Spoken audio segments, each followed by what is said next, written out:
What you just said is one of the most insanely idiotic things I have ever heard. At no point in your rambling, incoherent response were you even close to anything that could be considered a rational thought.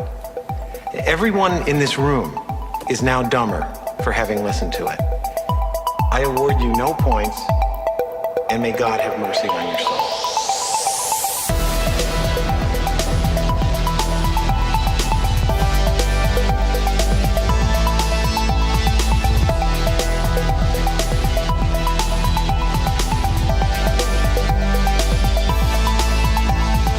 Broadcasting from Brisbane, Australia, this is the FOMO Show.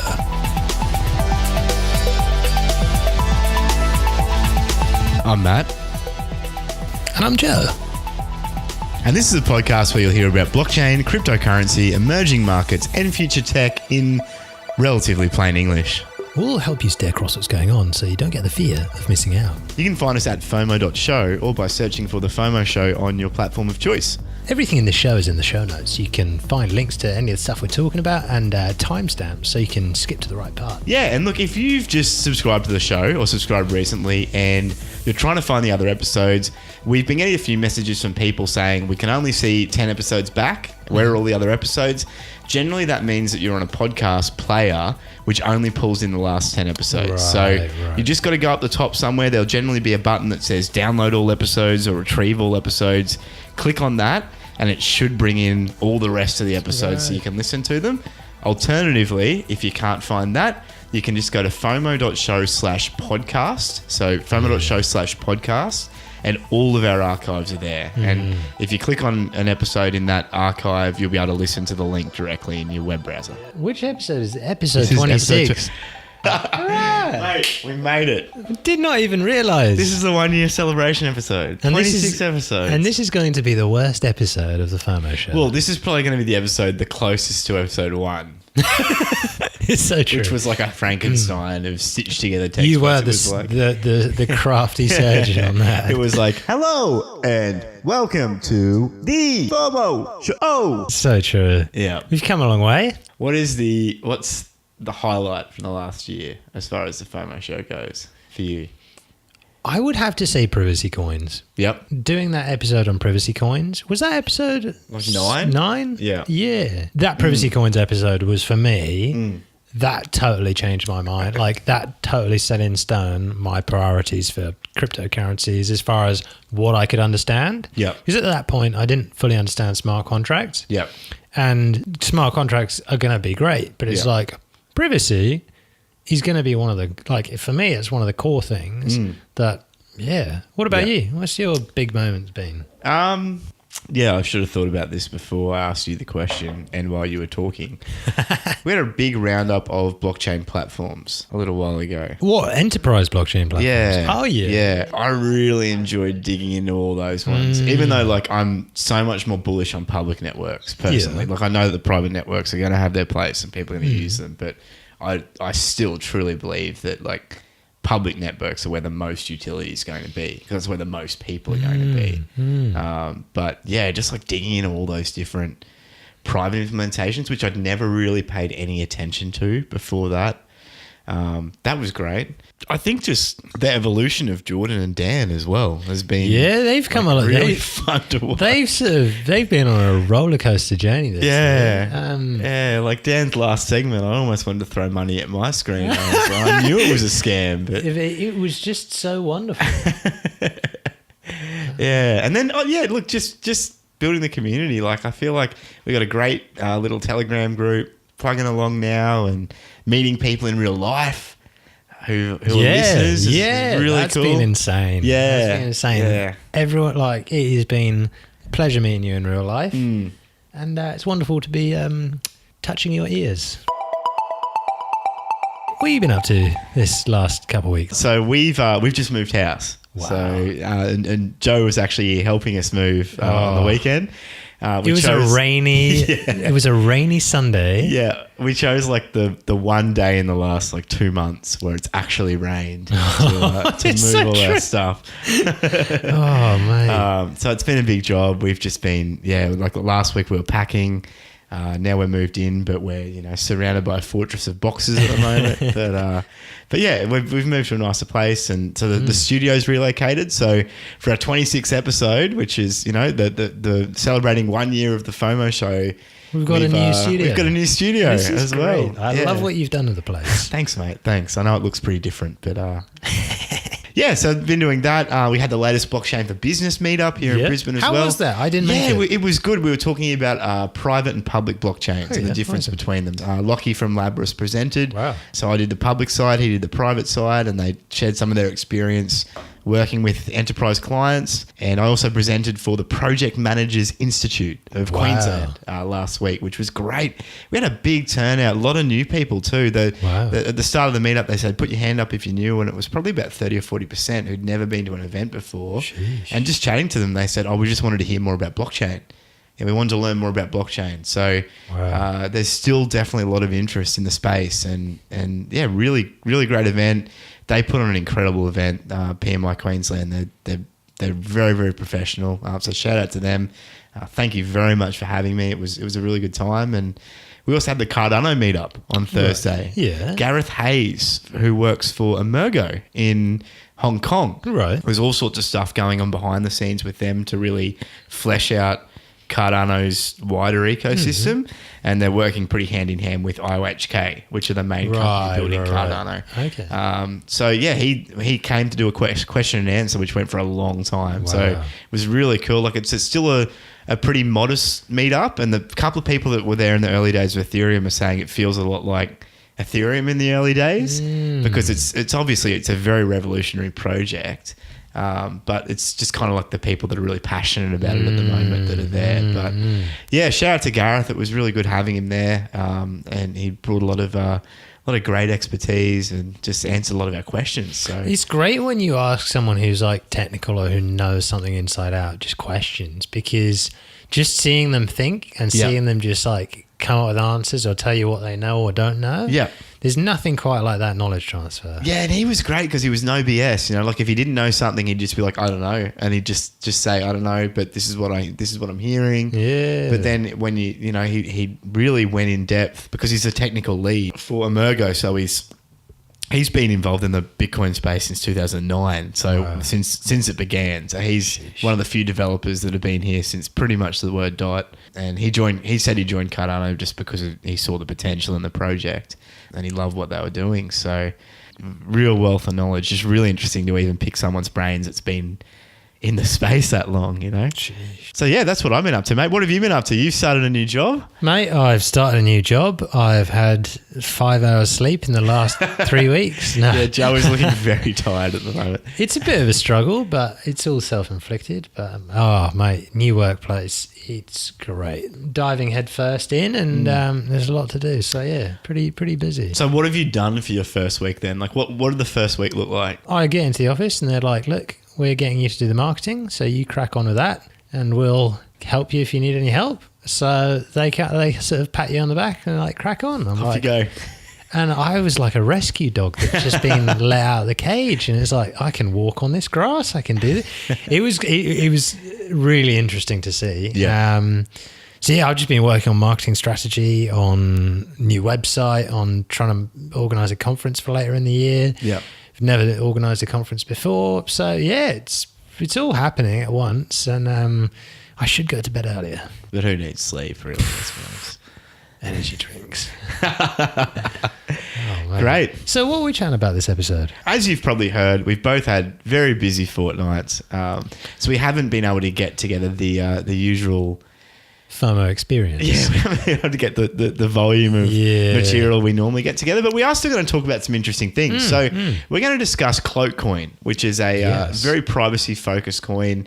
Had the privilege of meeting Josh Marriage at the Block Conscious Summit, who's the Australian lead for Cloakcoin. Wow. And they're a great project. So we're just going to highlight that as kind of a privacy and security / main feature? Project of the week, project of the episode kind of feature, which should be really good. Oh, that isn't the main feature. Yeah, you're right. The main feature, you're chatting about life on Linux. That's going to be exciting. Yeah. So we'll get a little update on what it's been like, what the transitions, what things you missed about Windows, which is a very short list. And and then we'll start it off with a bit of news. If you want to be part of a show, you can record a voice message in Telegram and send it to us either via private message or on the public channel, or you can email it to us at FOMOshow@protonmail.com. Mate, is this investment advice? This is not investment advice, Joe. This is not financial, investment, legal, or any other type of advice. We're not saying you should buy anything on this show. We're not recommending you buy anything on this show. Mm-hmm. Full disclosure, we're both personally invested in different cryptocurrencies. We're both enthusiastic about different projects, some of which we talk about this on this show. But if we talk about a project, it doesn't mean you should buy it or invest in it or take out a mortgage and invest your life savings in it. Yeah, there are better things to do with your money. So do your research, never invest more than you can afford to lose, and most of all, avoid the fear of missing out. If you're new around here and new to crypto, you can check out our Blockchain Basics series. It starts from episode 2 and continues until around about episode 8. Yeah, it will give you some grounding in the fundamentals, and it will help you understand what on earth we're talking about. What on earth are we talking about? Mate, your guess is as good as mine. So what's this about Commbank having a bond on the blockchain? Yeah, so the Commonwealth Bank announced just recently that they'd partnered with the World Bank to put a bond on the blockchain. And their reasoning behind this was essentially that traceability for a lot of these bonds is actually quite hard because a lot of these systems that these bonds are issued on are real legacy systems. I read this great explanation of what a bond is. Yeah. A bond is you buying a magic wallet. And what this magic wallet does is it puts a new piece of money in there. So you pay $50 for a wallet that puts $3 into your account into your wallet every year. Yep. So $3 extra just appear in that wallet. So it's you buy and sell the bond, and some people sell the bond for like less than $50. Anyway, let's just cut back to it because I'm going to delete that. No, but that's good. Like, so bonds traditionally, if you hold the bond at the end of that period, you can go to whatever institution it is and cash it in. So there used to be a big problem back in the day with people essentially stealing bonds because the bond would essentially say whoever holds the bond and presents it at the time gets the money back. So there'd be issues with being able to trace who actually owned the bond. If the bond had been stolen, there'd be no real way for anyone to cancel the bond or the bond would be stolen because you're essentially holding a cash asset and transferring the bond between people in some systems would be really hard as well.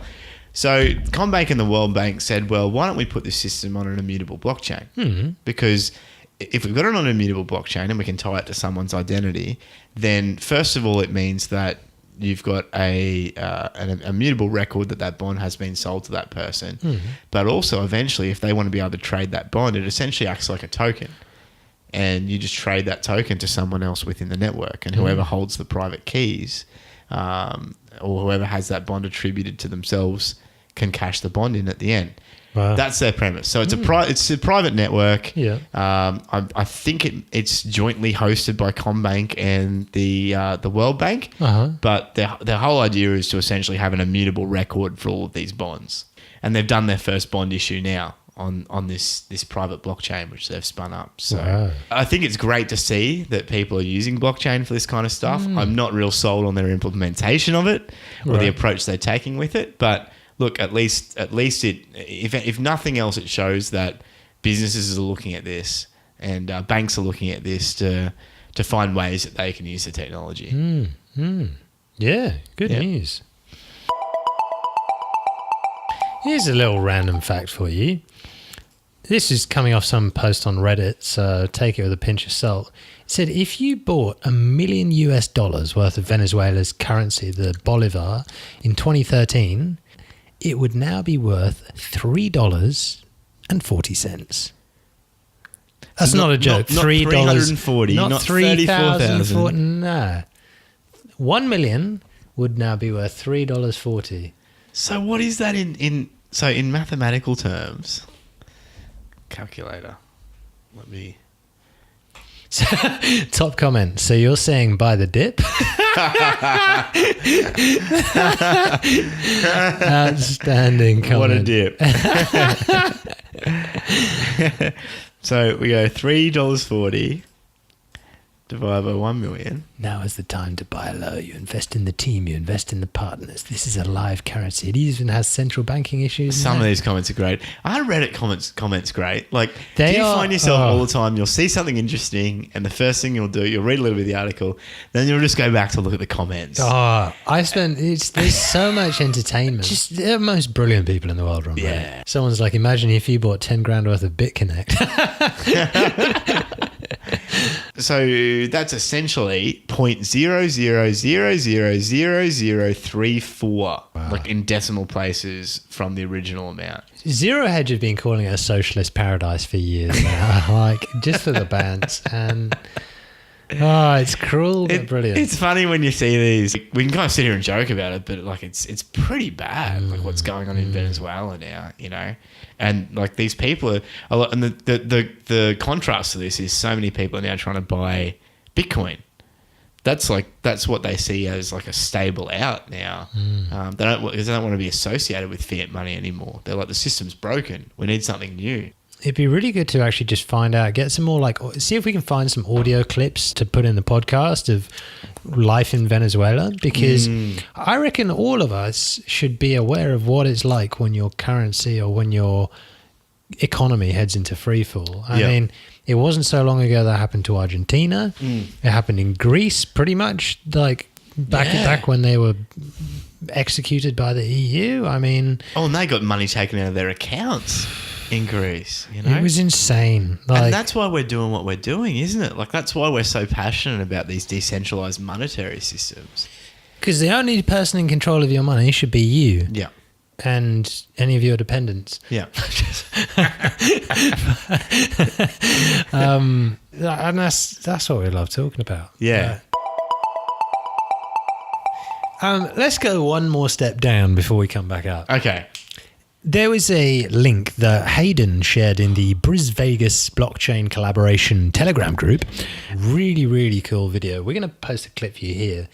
Some British guy, he runs his own software company. He came to Australia, went through customs. And this is what happened. So, I value my privacy, right? So my privacy is a really important thing.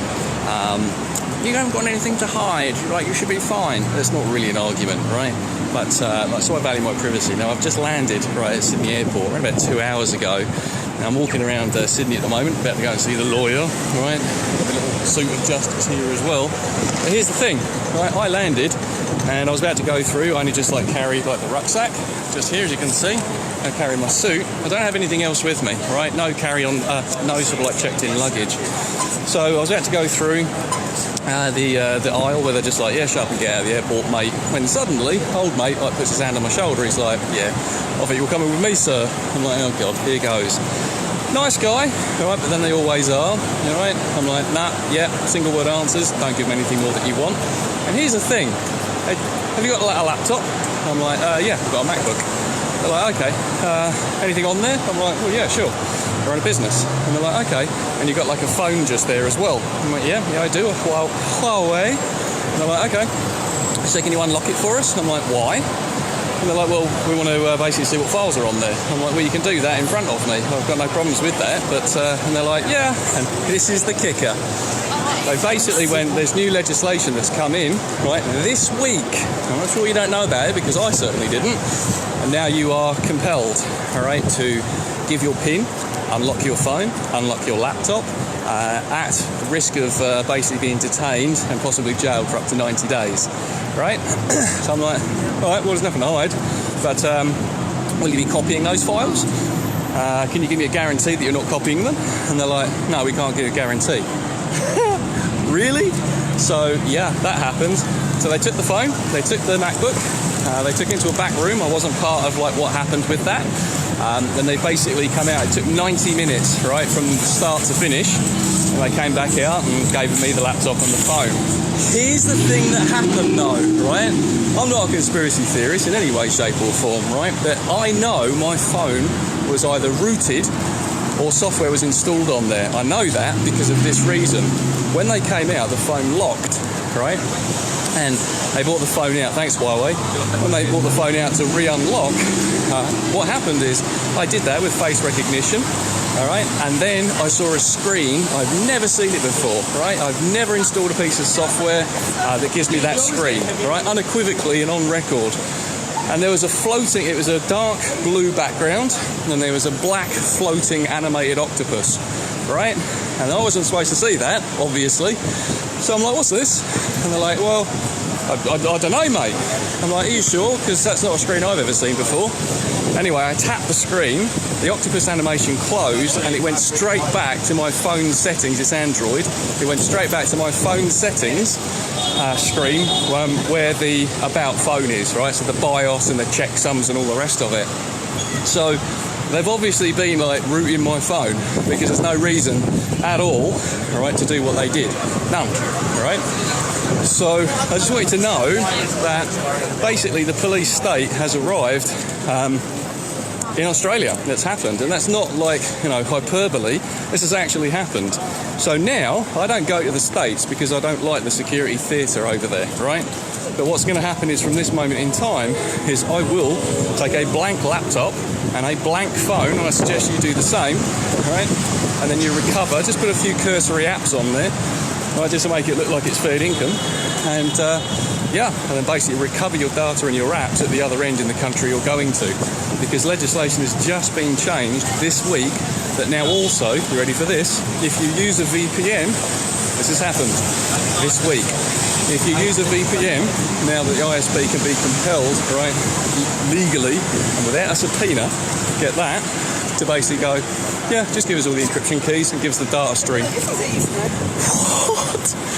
That's what the guy just told me. Mate, I got to admit, when I first watched that, I was sitting down, I think I was eating my breakfast or something, and I was just getting angrier and angrier the more of that video I watched. And you'll have to go watch the full video. We'll put the link in the show notes.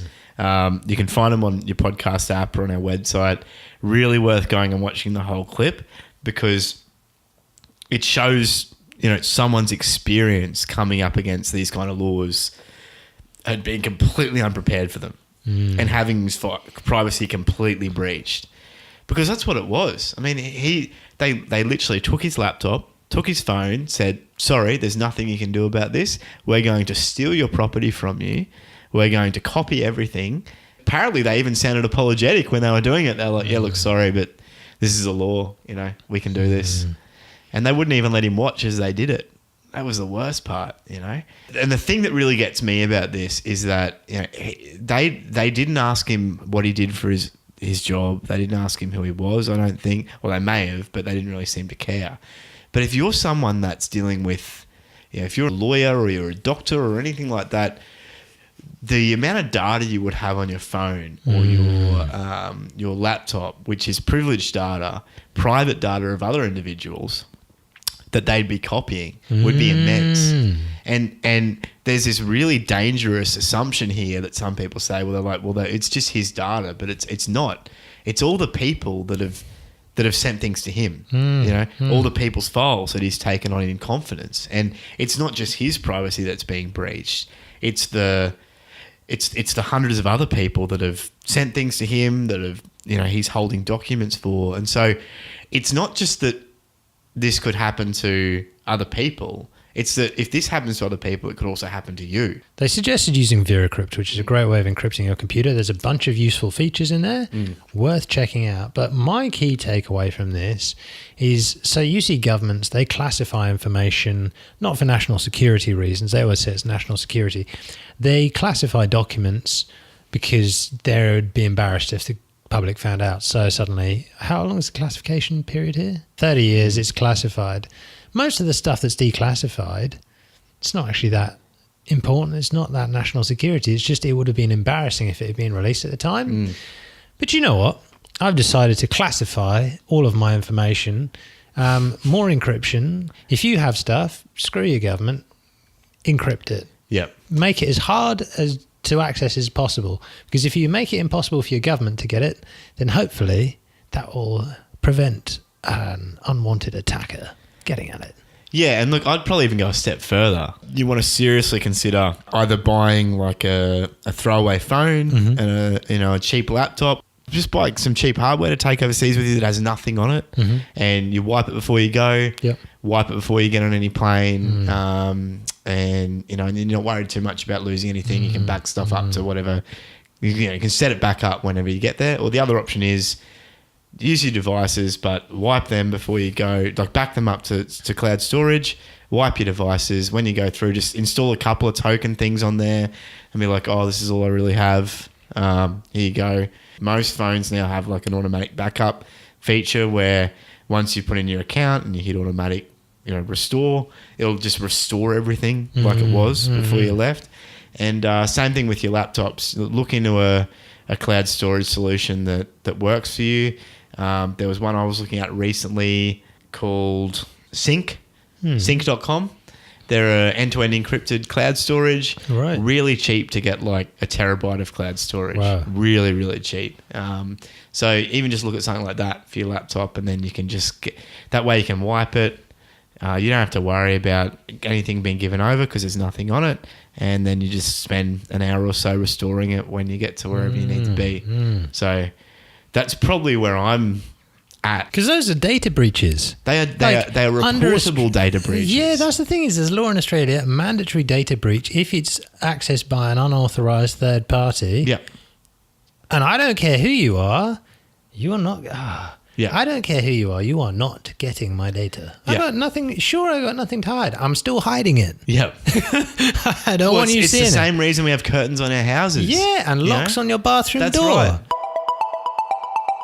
So next bit of news, you found something really interesting, Joe, that Mercedes-Benz are doing with their cars. So yeah, basically, Mercedes-Benz are introducing digital light LED headlights. And what they do is they're projectors, and you can display messages on the road, which is pretty cool. So it could also project navigation guides and road traffic conditions or traffic warning symbols. The photos look really cool. You see an example of a Merc which has got a... that icon of workmen digging a pile of dirt or of tar, I don't know what it is. Yeah. They've got that projected on the road in bright light. It looks really insane. It does look really cool. I mean, but you can see how this would instantly, like, imagine 5 people on Reddit got these cars, Oh, it would go so badly. But really it looks cool. Yeah, it looks really cool. I hear there's been a review of this Wireguard VPN. What's that all about? Yeah, so we recently, actually probably isn't that recently, a fair while ago, we covered VPNs, and we talked about how everyone should really have a VPN for no matter what they're doing, because it's one of the easiest ways to make yourself more secure online, because you're essentially routing all your data through another server somewhere. So if someone... like unsophisticated attackers want to try and hack into your computer, it makes it a lot harder for them because your traffic's going through another server before it goes out to the internet, and anything that comes back to you goes to another server before it comes to you. So we're massive proponents of VPNs, and there's good VPNs out there for around about like $5, I think. They're pretty cheap. Wow. Anyway, there's an article recently from Ars Technica, and they're talking about WireGuard VPN, which is essentially a new standard in VPNs. It's completely open source, and it's a new way of implementing VPNs on people's systems. Wow. Now, I won't go into things too much, but I was reading through this, and I was getting more and more excited as I read, because it sounds like this new standard, which is being developed in the open source, is going to be significantly better than any other, and more secure than any other type of VPN standard we currently have. And just to give you a little bit of an idea what we're talking about, I'll just read a couple of quotes from this article. So, WireGuard weighs in at around 4,000 lines of code. This compares to 600,000 total lines of code for OpenVPN, or 400,000 total lines of code for XRFM plus Strong Swan, which they're kind of like the two major open source VPN standards that people use. And so it says 2 orders of magnitude fewer lines of code means a lot less attack surface to find flaws in. So again, already that's 4,000 lines of code versus 600,000 or 400,000 lines of code, which is huge. That's a big step. Oh, and this was Linux's lead developer, Linus Torvalds who was saying that? Yeah. Wow. Yeah. So he's been recommending WireGuard, and this was how this whole thing started. So the author of this piece saw Torvalds, who's the lead developer of Linux, recommend WireGuard, and so he jumped in and read up more on it, and then this whole article was essentially him being like, "This thing's amazing! Like everyone needs to look into it." You can always tell when someone writes when they're excited. Yeah, and it's a really well written article too. Like it's a really worth a read because he explains VPNs basically from the start all the way through. He kind of steps you through how VPNs work all the way through, which is really, really handy because it's so complicated. He goes on to say that WireGuard deliberately ignores the industry standard algorithms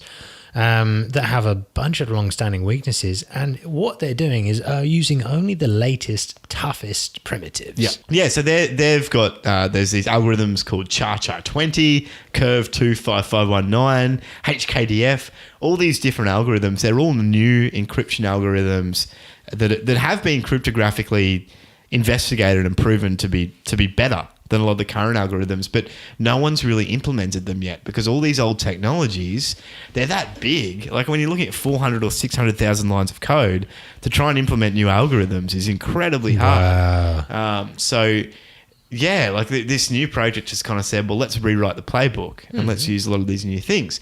And the one thing that stood out for me is he did like a speed test.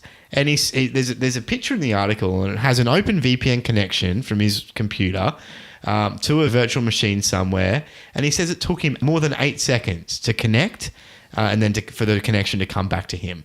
So essentially an 8-second round trip. And then he connected via WireGuard to the same server, and it took barely over 100 milliseconds. So 100 milliseconds versus 8 seconds. Wow. And for anyone that uses a VPN, you'll know that one of the biggest issues with a VPN is latency. So it always takes a long time. It seems to take quite a lot longer than even a normal connection normally would, at least 2 or 3 times more. But if what he's saying here is true, this VPN standard means that it's significantly quicker as well. So it's open source, less code, which means sounds more effective. Less code is always beautiful. New encryption, simpler connecting, and it's faster. Yep. That's really cool. Yeah, it's really good. So all we got to wait for now is for VPNs to start using it and implementing it. And generally what they'll do is they'll open up like an option for you to start using it. And once they do, I'm going to be jumping straight on board. Yeah, that because sounds I think awesome. It looks really good. So, Sheesh. This scrappy self-driving upstart is about to beat the biggest companies in the world to autonomous grocery delivery. This startup was founded by a Princeton professor who's known as Professor X, and they basically built a self-driving car using $50 cameras and a whole lot of brains. Yeah, so unlike most deep-pocketed self-driving companies, the article says, which use laser arrays and a bevy of sophisticated sensors in their autonomous platforms, AutoX, which is what the company is called, uses inexpensive cameras and relies on its AI to navigate the world around it. So it's kind of cool, just like a nice little piece. Yeah, there, and there's a really cool little video that they've got up on their site, and they show some of what these vehicles would look like. The whole idea of autonomous grocery delivery is incredibly intriguing because you notice a lot of these supermarkets are starting to do it now with human drivers, but down the track, I can almost guarantee you they'll be looking at something like this to switch over to. Because you think about it, like supermarkets, the amount of space, like warehousing space, actual store space, like they have to take up, the amount of lease that would probably cost them, the infrastructure they have to build to have these massive supermarkets.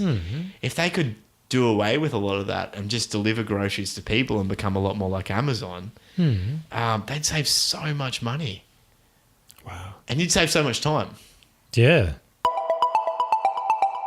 So the next bit of news, an artificial intelligence system which has been developed by some medical scientists has been able to successfully detect cancer tumors that are often missed. Wow. So this was a piece out of the Digital Journal, and it said medical scientists and engineers have come together to develop artificial intelligence systems designed to detect often missed cancer tumors, thereby helping to boost patient survival rates. And it's really interesting reading about it. It's out of the University of Central Florida, and they've developed a system where they can begin teaching computers using machine learning technology what these tumors look like and for different ways to detect them, and then have them analyze the data. And generally what they're doing at the moment is they're having the machines go over data that doctors have already looked at. There's even some stuff in there about the machines being able to identify things by smell.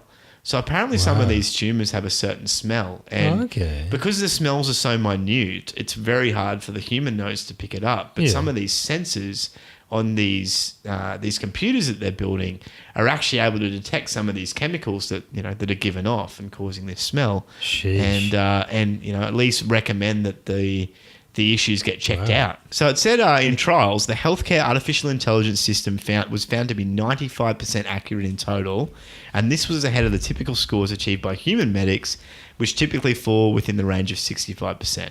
Sheesh. We're going to have way too many healthy humans on this planet at some point. Like, retirement homes are going to be huge. Yeah. Because you retire at 60 and you live to 150. Yeah. So invest now. Yeah, hodl. Yeah. Hodl your retirement home ICOs. Just wait for Dan to try and flog them. Retirement home ICOs! It's a brave new frontier, Joe. I heard the Queen sends you a letter when you're 100. Well, she's gonna have to learn how to send you letters, Joe, because you're gonna make it to 150. You take my word for that.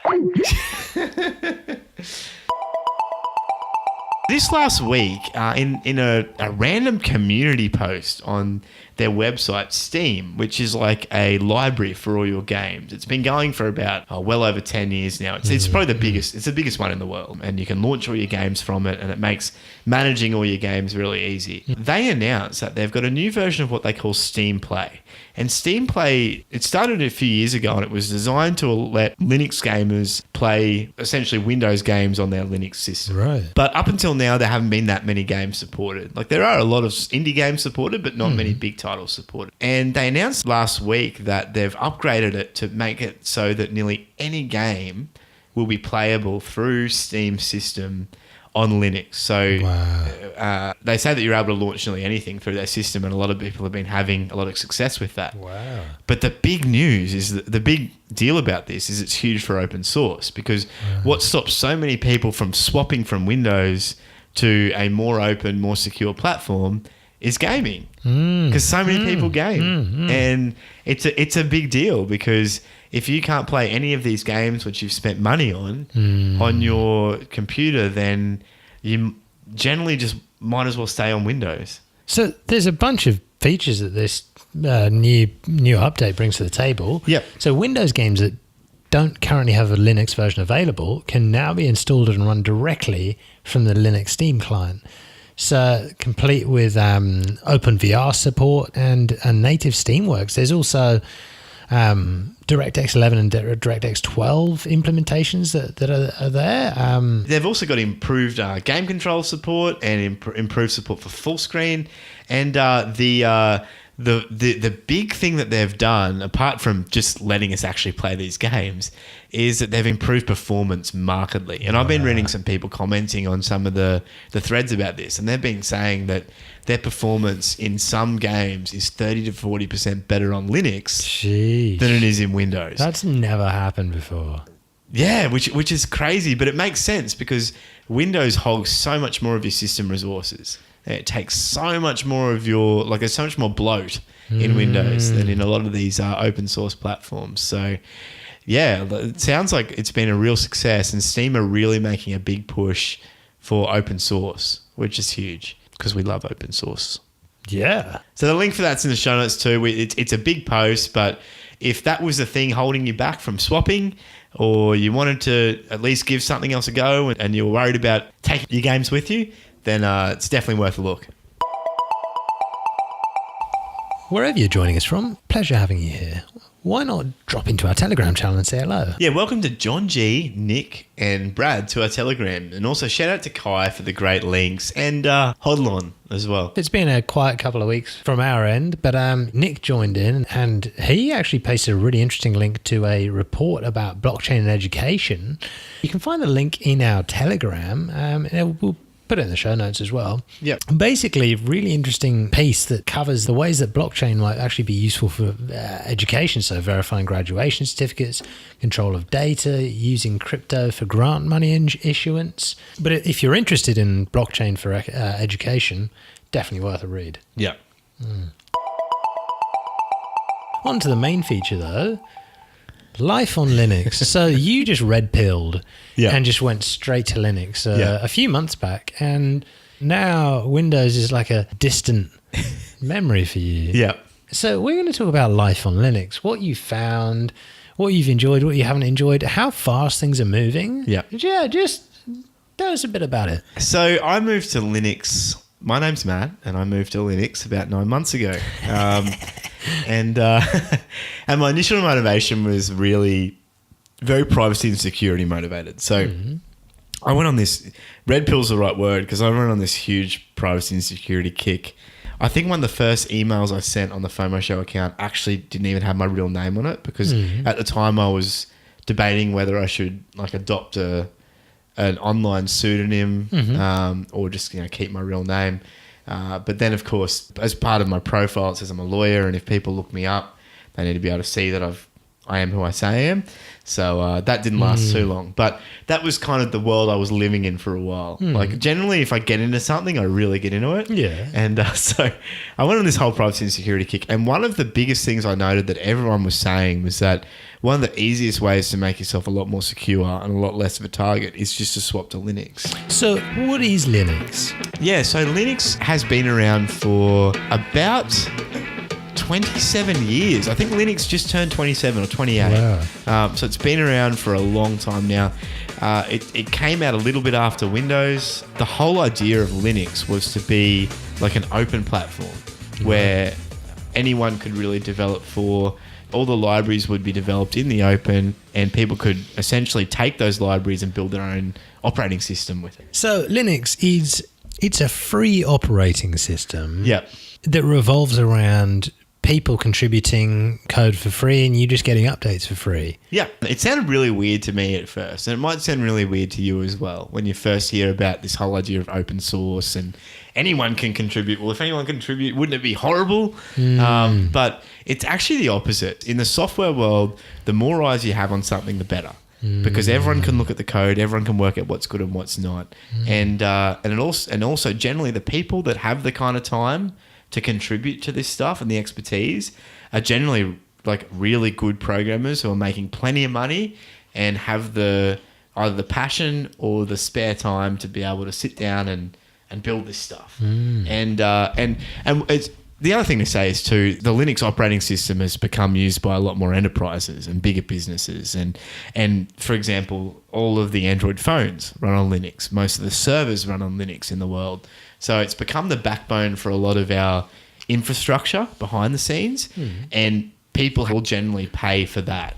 So people will get a Linux professional to come and help them maintain their servers, or they might ask one of the big Linux, we call them distributions. They're kind of like customized operating systems, kind of like different versions of Windows, I guess. If you could picture Windows being able to be like taken by someone, copied and changed in different ways, that's kind of what they're like. And so they'll ask them, hey, can you come roll this out at my business? I've got 10,000 servers. And so that's generally how they make their money. So there is money in it too. But that's what Linux is. And the reason I got into it was initially for privacy and security. But the more time I spent in the blockchain space as well, the more I began to realize that it was better to be on an open source operating system, which is generally more secure, has more eyes on it, has a lot less bloat, has a lot less ways for things to go wrong. So it's quite hard in Linux for you to install something and for it to kind of take over your system. Whereas on Windows, if you just download something you don't want to download and you double click on an exe or something like that, it can just add spyware to your computer and you won't even know. It's a lot harder for the people to do that in Linux.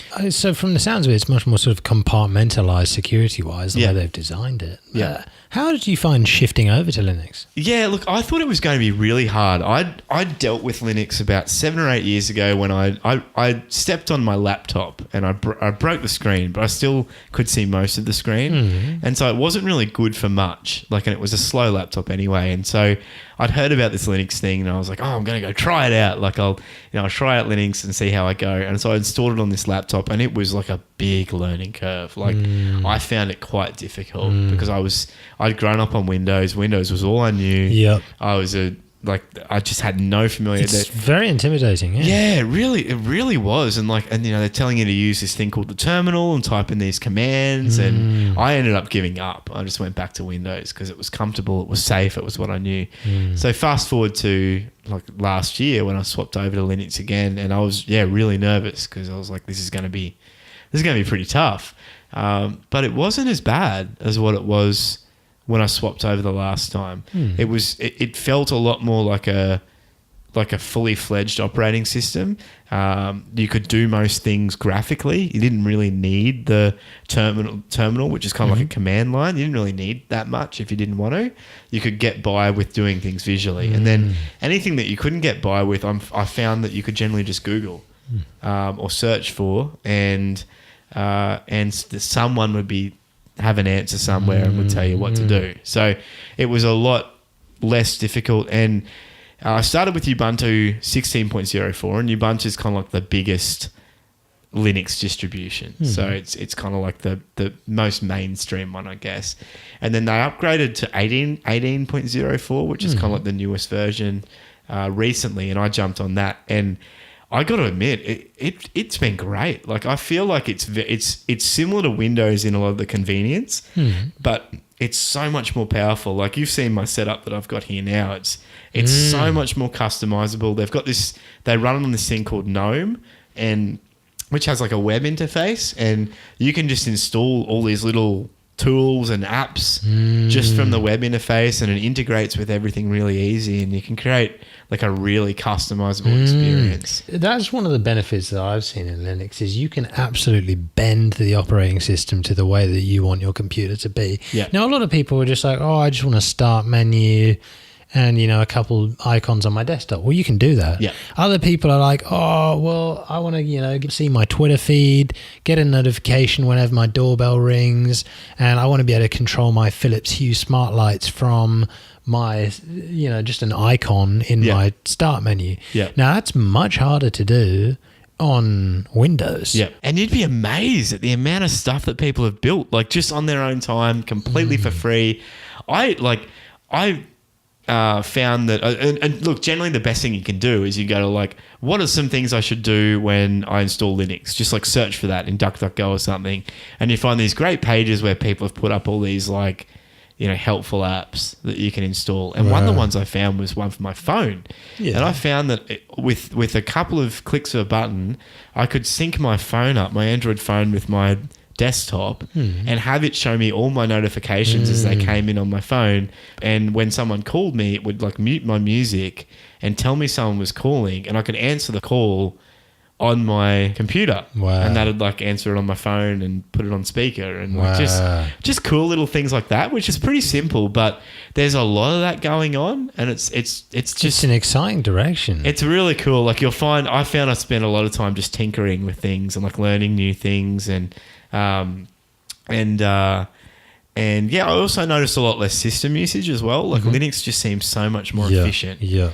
I think generally on Windows, my RAM sits around, maybe 40 to 50% when I've got, because I have a lot of things going, as you know. Whereas on Linux, it sits around 25% with the same amount of things going. What I've always noticed is that if you have a computer that's, maybe 4 years old or more, and you're thinking about chucking it out and you're like, oh, should I ditch it? Should I? Because it's slow if you're running Windows. Just install a Linux distribution, whether it's Ubuntu, whether it's Arch Labs, which I got into more recently. that computer will cut through Linux like a knife through butter. It will be so fast and it will be so fresh. So if you've got a spare laptop kicking around and you've got an afternoon free, get a USB stick, which is 8 gig or more. Yep.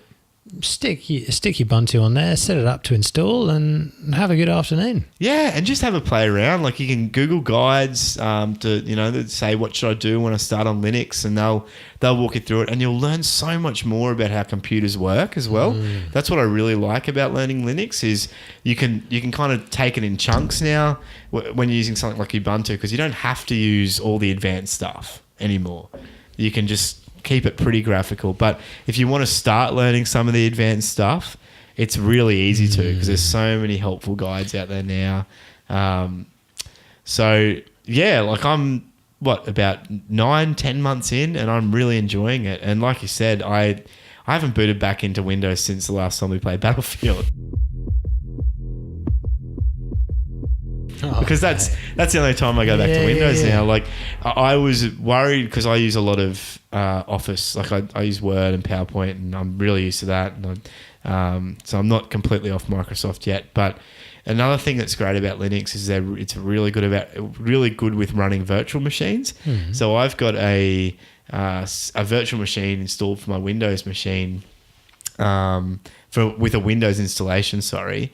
On my Linux machine. So it means you're running, like, you're opening up Windows in a tiny window in a window in Ubuntu. Yeah, so you essentially just you go into this thing called VirtualBox. You say I want to install Windows, and it says, okay, where do you want to install it? And then you install it, and then you just hit start, and it just pops up. Right. And you're logging into Windows without being on Windows. So it's running. So it's in like a container, and what that means is it also like cordons it off from the rest of your system, so it's a lot less vulnerable. So if someone sends you an email with a dodgy attachment, you can open that up in a virtual machine, and it won't impact your regular computer. Yeah, like 99% you're safe. Like there's a few nasty little ones that can jump back, but generally you're pretty safe. But yeah, the sky, like I've just found the sky's really the limit, and every week I seem to customize my system a bit more or find some new cool thing that I can do on Linux that I wouldn't be able to do on Windows. And that Steam gaming thing that we talked about earlier is just like a cherry on top. I like sent it to, there's a group of us who all play games together, and I like sent it to the group and I was like, this is it. Like, I never have to go back.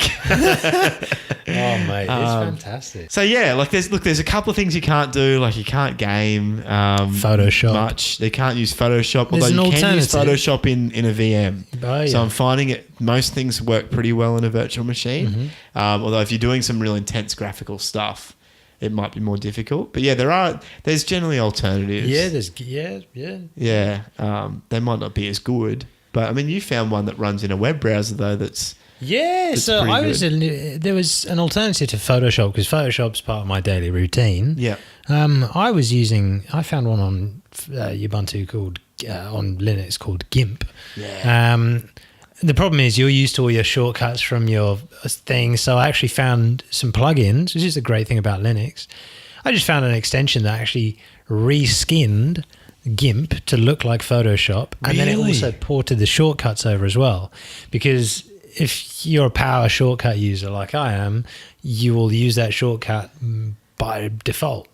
So yeah, there's just Linux have just made it work. But yeah, there was a Photoshop in the browser. That was really cool. Someone's recoded Photoshop to just work in a web page. Isn't open source amazing, man? Like I hadn't even heard that about GIMP, but you find that more and more, like you just discover all these cool things that people have just done. I don't know when they've got the time to do, but they've just done it, and it's great, man. Hats off to them. Yeah. So do you use Linux a fair bit yourself, or? I have a laptop that runs Linux, and I use it more for just learning code, emails. I actually got recently put on by our Soviet friend. Shout out to you, Nikolai. He actually put me on to using Arch Labs, which is a really, really lightweight Linux distribution. It's absolutely tiny. It's bare bones. But I switch on my laptop and I'm in 20, like less than 20 seconds, and it's all booted up. I'm in and I'm ready to go. Yeah. And it's so fast. It's really like, snappy. You press the start button and it's already appeared before you press the start button. Yeah. It's just nuts. So yeah, that's what I'm using. It's a massively cut back one. Yeah. But it's ultra simple, and in the same way, it's ultra powerful because of that. Yeah. It gives me everything I need. And the only problem is I set the admin password to be the same admin password as I had on my previous laptop before I reinstalled it, and then clearly entered the password wrong. So now I need to reinstall. Oh, great. One of the cool things about Linux too, which is definitely I forgot to mention, is with 2 commands when you first start your system up, you can update everything.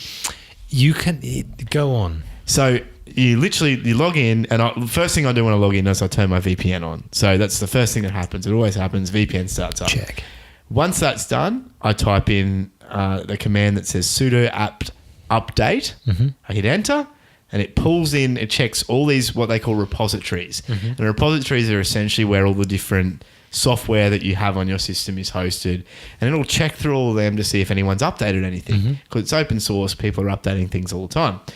Once it's done that, then you just put in another command, which is sudo apt upgrade, hit enter, and it just upgrades everything for you. It'll tell you what it's going to upgrade, and it says, do you want to upgrade this? And you hit yes, and then it just does it all for you. So you never have to worry about like your software being out of date, because if you just do those 2 commands when you first start up, it just does it all for you. And that's one of the frustrating things with Windows is that there is no one command you can type in that goes update and upgrade. So you're updating all your software, upgrade your operating system, all in one command. Yeah. That's not even heard of. You're lucky if you get a Windows update. No, here you're just like, done. Yeah. Yeah, everything's new. And once it becomes routine, that's it. You're sweet. And so this is the cool thing about Linux. I've even got a little applet that sits up on my tray now that will tell me if there's updates to be done. Look, if it's something that you want to look at, I definitely recommend at least giving it a go. You can install a virtual machine on your Windows installation with Linux on it just to try it out. Yeah. So you don't need to go full red pill like me. You can dip a toe and run quickly back. That's right. Yeah. And if you do, jump on Telegram, have a chat to us. More than happy to help if you're having issues or you got questions. Yeah. So back in episode 9, which was my most memorable episode in the first year of our show's existence, and thank you for joining us on the way, we discussed privacy coins, and one of the ones that we gave a sort of an honourable mention at the end, which I then went out to go and buy, was Cloakcoin. Now, the return on my investment has been subpar. I would have been better investing in Venezuelan infrastructure bonds or some nonsense. But yeah, Cloakcoin was mentioned there. Now, it's a privacy coin. We already discussed this episode, but privacy is incredibly important. It's dear to our hearts. And why are we bullish on them? So the reason we're bullish on privacy coins is because it goes back to the very nature of the blockchain. Blockchain technology and a blockchain ledger is immutable, and it records all transactions going between people. So if you look at the Bitcoin ledger, you can take any public key, so any account, and you can look at what transactions they've sent, how much money they've got. You might not be able to tell who they actually are, but if you happen to know who that account belongs to, it makes it very easy for you to see exactly how much money someone has and exactly what transactions they've been sending, which is great for knowing that someone has got the money to send you. It's great for auditability, and it's great for trustlessness on a system. Yeah. What it's not great for is if you want to say a bit private, or you don't want people knowing exactly how much money you have or exactly who you've been sending money to, that makes it very hard because it's a permanent financial Because I guess that's like the way. So the example would be if we're exchanging in Bitcoin, it's like me holding my wallet open, showing you how much is in there, taking a note out and passing it to you. Yeah. I can't, and like I can't take anything from your wallet, but I can see everything. It's how much is in there. And it's like you also holding up a big long transaction list in front of my eyes, saying this is all the money I've ever sent to anyone, ever. It's a bit ostentatious, isn't it? Yeah, it is. So it's a real double-edged sword. If you follow that through, you can start seeing why a lot of governments have got a lot of interest in this technology, because from a traceability, auditability, and tax perspective, if they can get you onto a ledger or even one of these decentralized ledgers where they can know who you are and what your account number is, they're able to see all the transactions you've ever done. The reason why we are so bullish on privacy coins is because they change that, and they still give you the immutability and the reliability of the blockchain, but they put like an extra layer in there to essentially hide. They use different ways of doing it, but to hide who transactions are coming from and going to, and keep that trustless element, but kind of put a fog over everything, I guess you could say.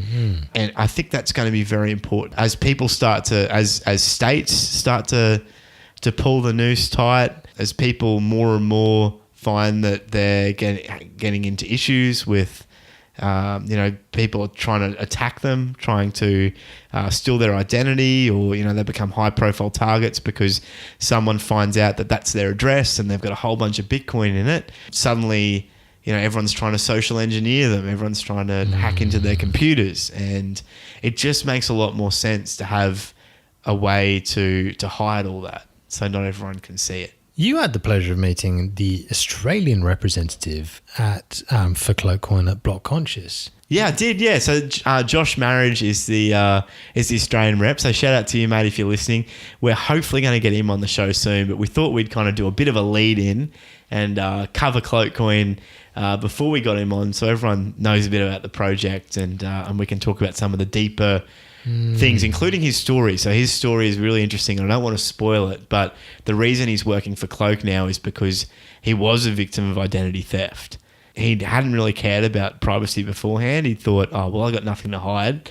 But once that happened, it completely changed his worldview. What are some of the high-level stats for Cloakcoin? Yeah, so Cloakcoin is a proof-of-stake coin, and it gives you a 6% per annum staking reward for staking the coin. Okay. So if you're wondering what staking is essentially where you hold a number of tokens on a blockchain network, and you essentially tie them up. So you put them at stake. You say to the network, here's all my tokens. I'm now going to act as a node for the network. So I'm going to help secure the network. Right. If I do the wrong thing and you find out, you can take all my coins. You can take all the coins I have at stake. But if I do the right thing and I secure the network and play by the rules, then you reward me because I'm helping keep the network secure. Right. So in exchange for keeping the network secure, you're getting 6% per annum return in Cloakcoin? Correct. Wow, that's cool. Yeah. And you're also eligible for what they call an Enigma fee. An Enigma is a new protocol on the network, which we'll talk about in a second. So it's got a small supply. So there's only about 5 million coins currently in circulation, and there's a 6% inflation rate in line with that staking reward. But that's assuming that everyone's staking. So if everyone's not staking, then that number would be lower based on how many people are actually staking. Keen. So there are no master nodes. Every wallet hosts the network, and you have the ability, if you have a wallet, to help secure the network. Switch on staking. And they've also got this thing called Cloak Shield and Tor routing, which we'll cover soon too. So what is this whole Enigma thing that's behind them? It lives up to its name. Yeah, so Enigma's their new protocol. So Cloak's been around since about 2014, and they had one privacy protocol for a fair while, and then this Enigma is kind of like their next evolution of the protocol. And it works on cloaking transactions through other users. So if you are able to act as like a Cloak Enigma node, you're helping other people make their transactions private. The Cloak network and these users act as a kind of curtain between the two users who are trying to send money to each other.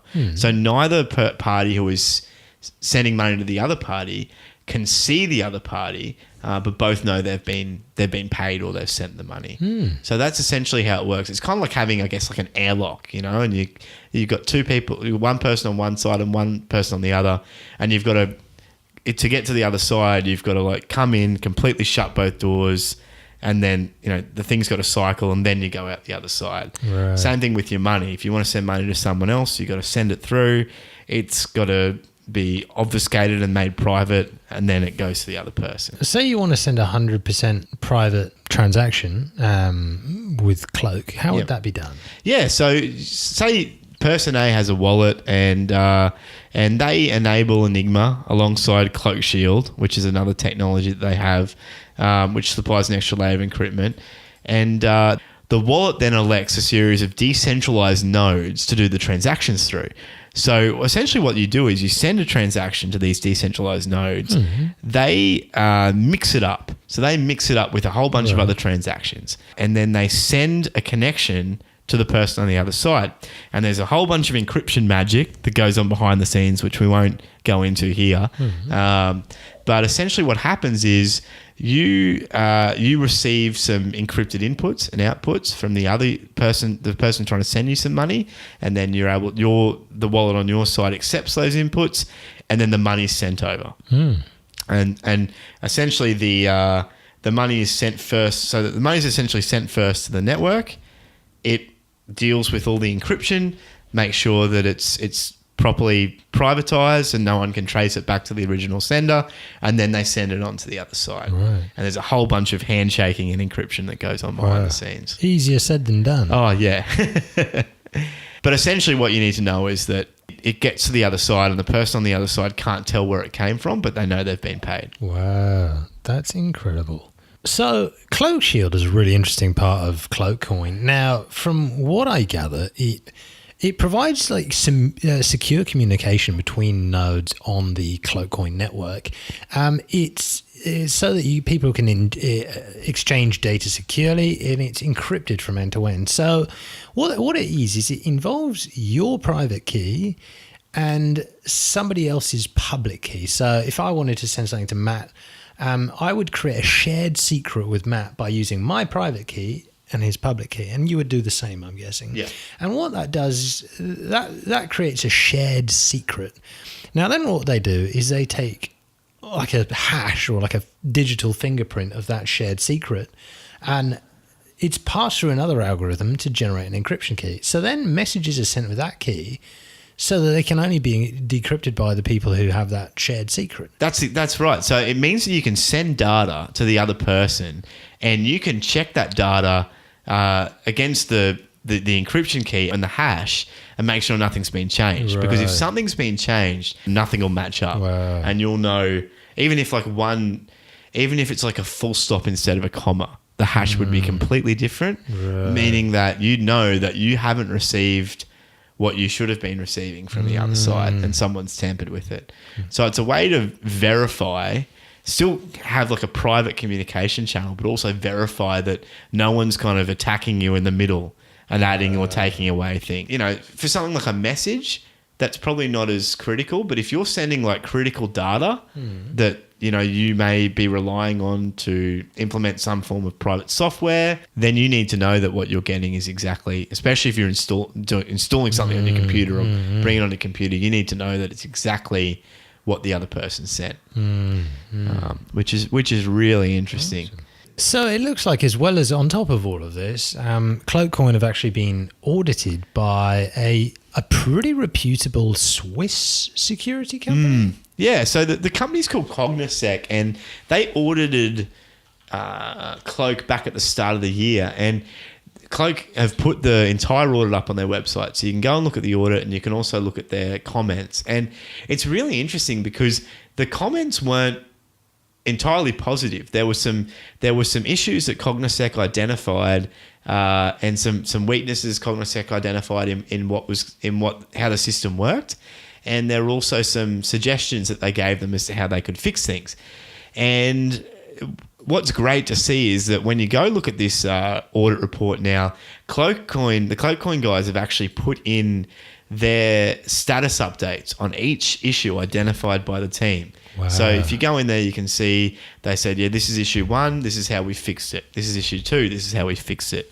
This is issue 3, this was just a bug, we've remedied the bug, and this is how it was done. So they, and that's not something that's done very much in the in the crypto world at all. You know, we talk about Cardano as being the peer-reviewed blockchain, and it's such a big deal because no one really does it. Well, Cloak have done a similar thing where they've gone and got a security audit, and they've said, don't just trust us that we're secure. We're getting an audit. I believe they're getting audited again as well. So I believe they're going back to this company and saying, we think we fixed everything.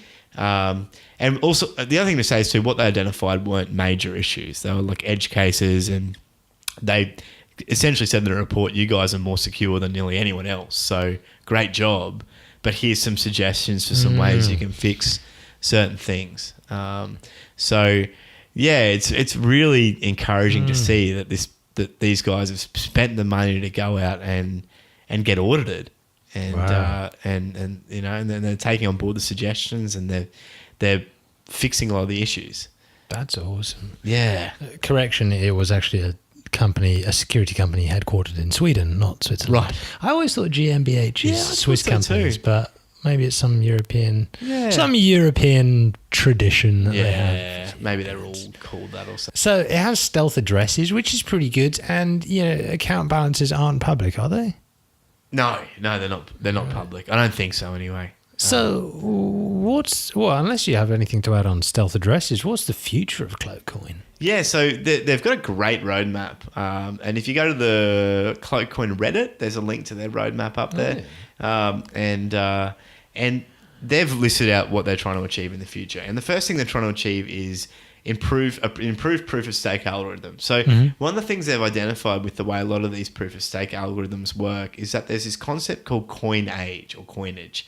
They say that it's essentially linear at the moment for most coins, which means that the longer you can show that you've had a coin in your wallet, even if you're not staking it, the easier it is for you to get stake rewards. And if you can work out when you need to turn your wallet back online to get another reward based on this linear algorithm, you can essentially not have your wallet online for most of the time and just log it back in whenever you're ready to get a reward. And it will give you that reward, and then you just log back off again. And a lot of these systems have this issue where they're linear. And so Cloak want to make it so that, because that doesn't help secure the network. If you're logging off and logging back on again, you're essentially like, we call it min-maxing. You're trying to game the system essentially to get as much efficiency out of it as possible to make the most money. Yeah. So they want to fix that, and they want to make a system whereby you're paid in smaller increments but more often, to make sure that it's if the people that are staying online, securing the network, are getting properly rewarded, and those that aren't are only getting rewarded for the time they're actually online. So that's the first thing.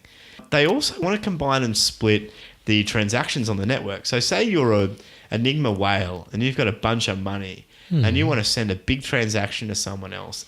At the moment, you might just have to send that as one transaction. They want to make it so that you can essentially split them up into like 30 different transactions for you. So, and mix them all together. So all those different transactions look like they've come from different places, which is really interesting. That's a really interesting concept. Yeah. So if I'm sending someone $100,000, it'll send, $100 $1,000 transactions. Yeah, exactly. Yeah. And the other one they're looking at is, so let's say there's 20 people wanting to send transactions. At the moment, those 20 people send transactions. They go to the network, and then the network essentially anonymizes them and then sends them on to the person they need to go to. What Cloak want to do is have like a pool that all those transactions go into, and then they get rolled around. From that pool, they all go out to the people that they need to be going to. But your Cloak coin that you sent won't necessarily go to someone else's address. It might be the Cloak coin that someone else sent to go to their intended recipient.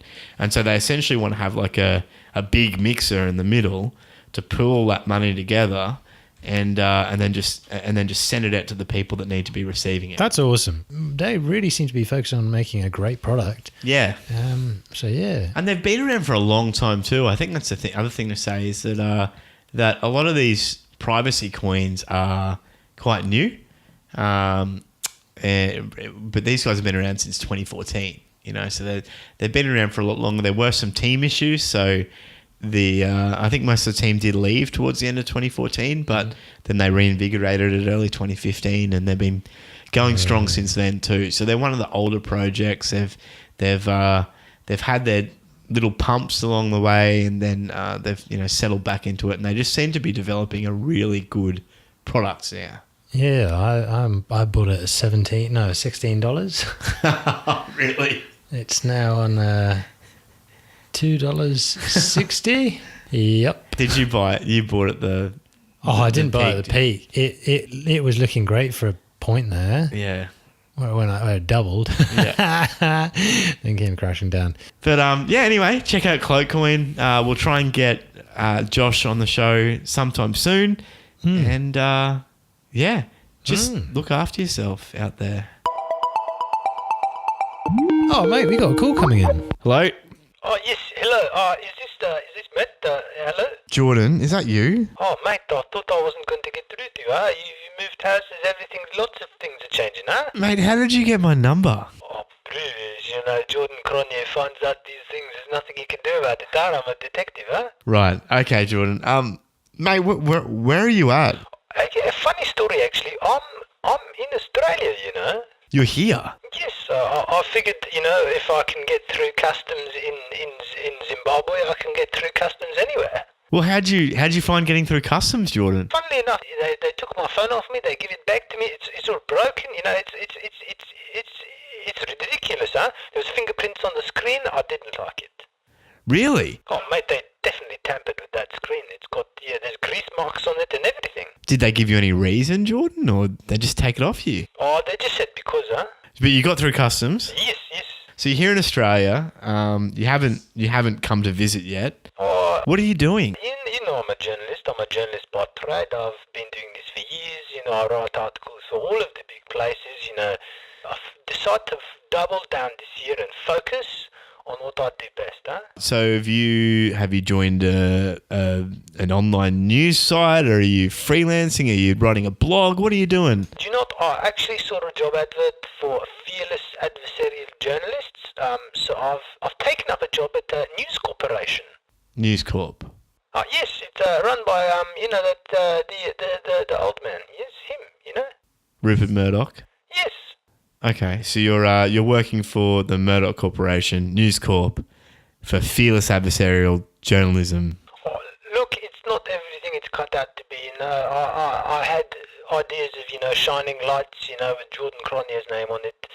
It's been a lot more trickier. I've wanted to get stories through. I've been trying to put so many stories through into the newsworthy stories for people. I'm getting shut down every step of the way, huh? So what kind of stories have you been trying to get through, Jordan? Oh, look, they decided that I was just entertainment journalism and not proper tech journalism, Right. So what have they been getting you doing then, Jordan? If you're not reporting on your escapades or crypto, or you're not chasing down John McAfee? To be honest, I've been doing a lot of shuffling of papers. I've been sitting in meetings, and yes, I'm a pretty big deal, huh?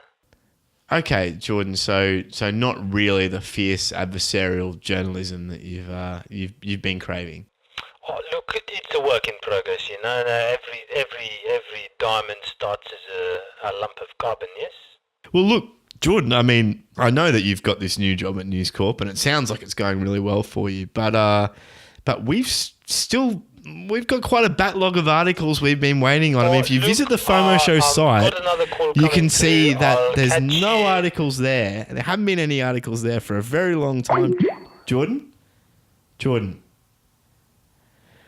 that man. He is just reckless. He's working at News Corp. Right. Well, what do they say? Keep your friends close and your enemies closer. I reckon he's busting them from within, isn't he? Oh, if anyone can bring down that organisation from within, it'll be Jordan Cronje. I'm actually really looking forward to our next call from Jordan, because one way or another, that job will be ending soon. Do you know someone who might enjoy this? Why not share it with them? You can find us at FOMO.show. And you can jump on our Telegram at FOMO.show/Telegram. You can follow us on Twitter at @the_FOMO_show. At Facebook at Facebook.com/The FOMO Show. And YouTube at FOMO.show/YouTube. That's it for us here at the FOMO Show. Thank you so much for joining us. If you want to help us grow, feel free to leave us a rating. Don't be too honest. I'm Matt. And I'm Joe. And as always, remember, no FOMO.